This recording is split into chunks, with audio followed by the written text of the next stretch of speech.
Are you the type of person who studies for hours and hours and still forgets everything when sitting for exams? Your mind goes blank and you don't know what to do. Then you see some of your classmates writing quickly for exams. You think they are amazing and genius people. But the reality is that they are not. It is their study method that makes them smart. Believe me, you are also gifted with a good memory. But the problem you are facing has nothing to do with your memory.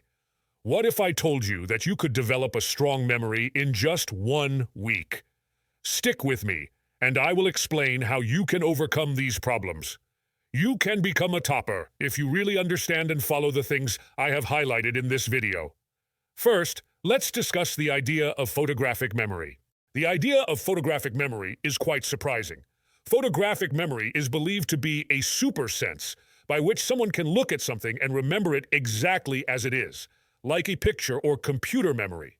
This seems to be a pretty crazy concept, right? After some research on the subject, I discovered some methods by which people can actually develop an extremely good memory. I will explain later about the best memory tricks, the true explanation of photographic memory, and how to have a strong memory. But first, let's take a moment to learn about how our brains function. What does science say about how the brain functions? Our brains have evolved to store information that helps us survive and better adapt to our surroundings. Our brains only retain data when they genuinely believe it to be essential to our survival at that particular moment. So, if you want the brain to casually store some data, it would not be helpful. But if you can make your brain feel as though the information you want to remember is important, it will actually remember it. The problem is, how can you do that? For this, first understand the way a memory is made. Our brains are basically emotional organs, since everything we think about has an emotion attached to it. Stronger emotions help our brains remember them longer. When we love, hate, or fear someone, our brain remembers it. When our neurons know about the importance of emotion, their activity increases when processing that thing.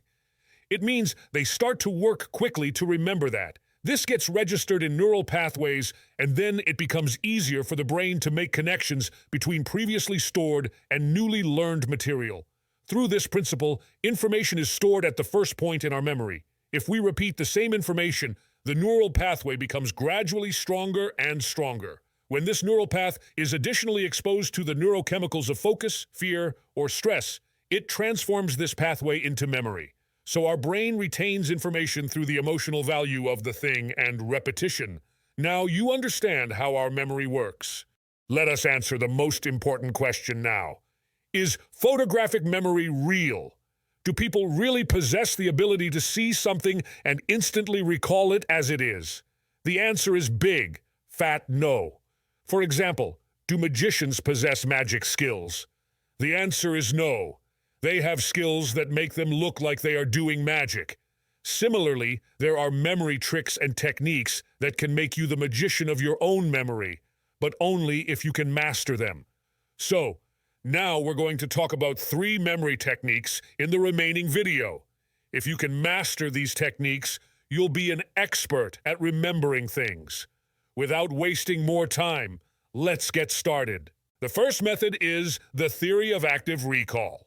In this method, make short notes while studying. Take a short break when you get tired, and after the break, come back to the same topic and try to remember the entire thing without really consulting your notes. You can also write the answers on the back of the paper and the questions on the front, and solve them without looking at the answers. You can use this technique to convince your mind of the importance of the topic you are learning. Your brain may be tricked into believing that the data is important, so the next time, you will solve the questions quickly. This will also make the process of retaining information easier. Memory castle is the second method. It is the idea of connecting new information to already existing information. You basically make a memory palace in which you mentally visualize a familiar location. Maybe it's your own room, your house, or a castle. And then you try to associate some information or study concepts with different rooms or different locations in the house or castle. This makes a sketch in your brain, and this is a great method to remember things. Try it and apply it while learning and making concepts in your mind. Once you develop a sketchy pattern for a concept, it will create a long-lasting memory in your brain. Now, the final technique is the Sirianni method. This is the most important method because it actually shows you how to build flashcards in a much more effective way. In a flashcard, there are 3 things that make it super effective. The first is the summary, the second is its relation, and the third is its representation. Step 1 is to write the title of the flashcard, and then write the summary of the topic you just studied in an easy way. Step 2 is to relate the summary of this topic to a concept you already know about this topic. Step 3 is to make a sketch to show the concept of the topic visually and draw it in such a way that whenever you try to recall the topic, the same concept and sketch come to mind. Review your created flashcards the next time you sit at your study table or right before bed. I promise you that if you write things down this way, you will never truly forget anything, because repeating will help convert the short-term memory to the long-term memory. If you practice these methods and become a master of them, you can truly memorize hundreds of words at once by simply staring at them for a minute. If you want to know about more methods related to focusing on studies and methods to get straight A's in your exam, check out my previous videos on this channel. If you like this video, share it with at least one of your friends and subscribe to my YouTube channel to get more videos like this.